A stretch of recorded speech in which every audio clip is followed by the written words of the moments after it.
IVM।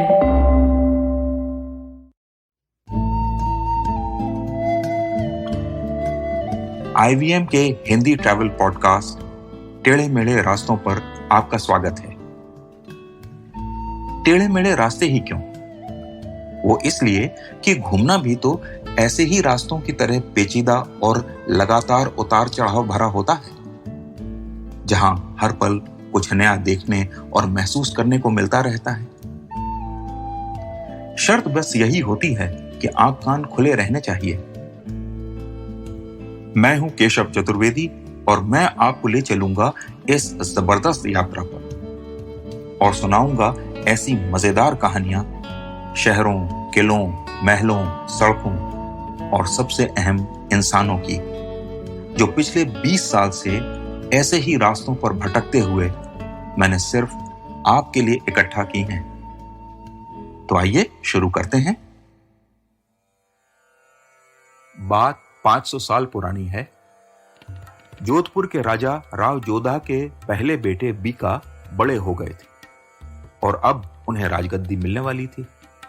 लेकिन राठौर खून ने जिद पकड़ ली कि अपना नया राज्य बनाऊंगा। लोगों ने बहुत समझाया, लेकिन अब तो राजपूत ने निर्णय ले लिया था, सो उससे पीछे हटने का सवाल ही नहीं था। हार कर परिवार वालों ने पूछा कि अपना नया राज्य बनाओगे कहां? तो उनका जवाब था जंगला देश में।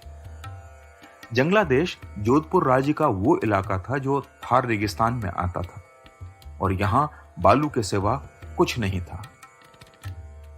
लोग हैरान थे कि राव बीका ने यही जगह क्यों चुनी। असल में राव बीका ने यहां एक ओएसिस या नखलिस्तान ढूंढ लिया था। ये इस मरुभूमि में पानी का अकेला स्रोत था जिसके आसपास हरियाली भी थी। उस जमाने में मध्य एशिया और गुजरात के तट के बीच व्यापारी रास्ते में कारवां यहीं रुका करते थे। तो राव बीका ने यहीं अपना दुर्ग बनाया और इसका नाम बीकानेर रख दिया।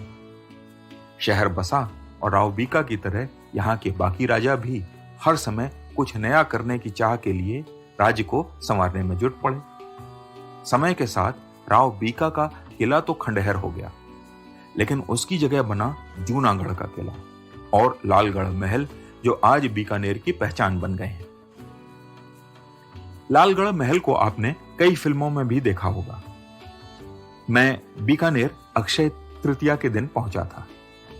असल में यहां मुझे नहर के पानी के प्रभाव के बारे में एक रिपोर्ट तैयार करनी थी। उस दिन शहर घूमते हुए मैंने पाया कि चारों ओर एक अजीब सा त्योहार का माहौल था। लोग बाजरे की खिचड़ी, या जिसे बीकानेर में खिचड़ा कहते हैं, वो और इमली का पानी पी रहे थे। मैंने पता किया कि यह जश्न किस बात का है, तो पता चला कि बीकानेर का अपना स्थापना दिवस है और लोग स्थापना दिवस को मना रहे हैं। अक्षय तृतीया के दिन ही सन 1478 ईस्वी में इसकी स्थापना हुई थी।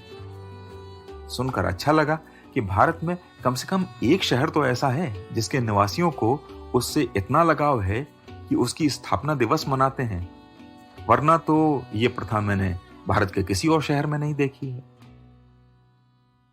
बीकानेर शहर पर उसके राजाओं की गहरी सूझबूझ और नायाब सोच का प्रभाव सब जगह दिखाई देता है। यहाँ के शासकों को पता था कब लड़ना है और कब संधि करनी है। इसके मूल में अपना अहम नहीं, बल्कि राज्य की भलाई को हर समय ध्यान में रखा जाता था। इसका एक उदाहरण है गंगा नहर। इसे महाराजा गंगा सिंह ने बनवाया ताकि उनके राज्य में फिर कभी सूखा और अकाल न पड़े।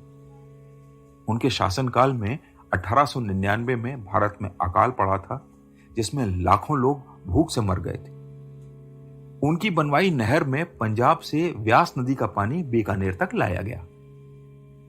उस समय पंजाब में कुछ लोगों में व्यास के पानी को राजस्थान भेजने पर काफी नाराजगी थी, लेकिन यही नहर करीब 45 साल बाद पंजाब के लिए फायदे का सौदा साबित हुई। अभी बताता हूं कैसे। असल में नहर पंजाब के फिरोजपुर जिले से होकर आ रही थी। अंग्रेजों ने फिरोजपुर के आधे हिस्से को पाकिस्तान को देने की मंजूरी दे दी। इससे गंगा नहर के पानी पर पाकिस्तान का कब्जा हो सकता था। तो बीकानेर के राजा ने पंडित जवाहरलाल नेहरू और लॉर्ड माउंटबेटन से कहा कि अगर इसे नहीं रोका गया तो बात बिगड़ जाएगी और बीकानेर अपने हितों की रक्षा के लिए कुछ भी करने को तैयार हो जाएगा। उनकी धमकी काम कर गई और पूरा का पूरा फिरोजपुर जिला भारत को दे दिया गया। तो आज फिरोजपुर भारत में है, इसका एक कारण बीकानेर की गंगा नहर भी है। राजाओं का असर प्रजा पर भी पड़ता है। बीकानेर में 2 मुलाकातें हुई जिनसे मुझे एहसास हुआ कि वाकई यहां के लोगों की सोच निराली है। रसगुल्ला भले ही ओडिशा में इजाद हुआ हो और आज बंगाल के नाम से जाना जाता हो, लेकिन पूरे भारत ही नहीं दुनिया भर को डिब्बा बंद यानी पैक्ड रसगुल्ला बीकानेर की ही देन है। इसी के एक व्यापारी ने मुझसे बड़े गर्व से कहा था, रसगुल्ला इजाद किसी ने भी किया हो, बिकता हमारा ही है। दूसरे व्यक्ति मिले कृषि विद्यालय के प्रोफेसर जोशी, जिनसे मैंने नहर और पानी की इफरात के बीकानेर पर असर की बात की। प्रोफेसर जोशी का मानना था कि पानी की इफरात शुरू में तो खुशहाली लाई, लेकिन अब वो फायदे के बजाय नुकसान का कारण बन गई। मैंने पूछा ऐसा क्यों?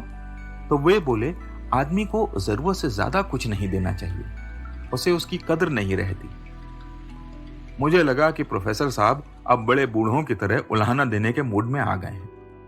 ये कौन सी बात है? भला कोई ये वकालत करता है कि लोगों को पानी इफरात में न दिया जाए? शायद प्रोफेसर साहब ने मेरे मन को पढ़ लिया था। वो मुस्कुराए और बोले, नदी घाटी सभ्यताएं नष्ट होने को अभिशप्त होती हैं, कभी सोचा है क्यों? मैं चुप रहा। उन्होंने ही जवाब दिया, क्योंकि वो पानी की इज्जत नहीं करती। रेगिस्तानी सभ्यताएं इसीलिए जिंदा रहती हैं क्योंकि वो पानी की इज्जत करती हैं। मुझे डर है कि यह पानी की इफरात कहीं हमारा हाल नदी घाटी की सभ्यताओं की तरह न कर दे। मैं उनकी इस बात से सहमत नहीं था। मैंने अपना विरोध उन्हें दर्ज भी करा दिया। उन्होंने उसी सहजता से मुस्कुराते हुए उसे स्वीकार किया और मुझे विदा करते हुए बोले, अभी आप युवा हैं, एक दिन समझ जाएंगे। वाकई कई दशक हो गए उस मुलाकात को, लेकिन उनके कहे शब्द और उनका मर्म आज भी मन की गहराइयों में कहीं फंस कर रह गया है। नदी घाटी सभ्यताएं नष्ट होने को अभिशप्त हैं क्योंकि वे पानी की इज्जत नहीं करती। तो आज टेढ़े मेढ़े रास्तों का सफर इसी मील के पत्थर पर खत्म होता है। अगली कड़ी में फिर किस्सों के एक नए मोड़ पर मिलेंगे और वहां से नए मील के पत्थर तक साथ चलेंगे। और हाँ, अगर आपको ये पॉडकास्ट पसंद आया हो तो अपने दोस्तों और परिवार वालों से शेयर जरूर कीजिए, क्योंकि सफर का मजा तो साथ चलने में ही है।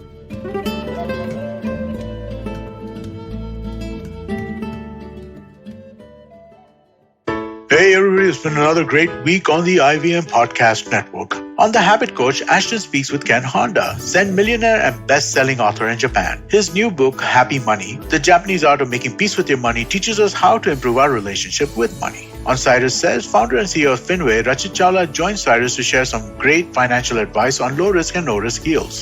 In the current power vacuum that exists in Afghanistan, will Russia step in? On all things policy, Aditya and Ruturaj seek the opinion of Ivan Klesch. On The Habit Coach, Ashton chalks out the differences between a workaholic and a high performer.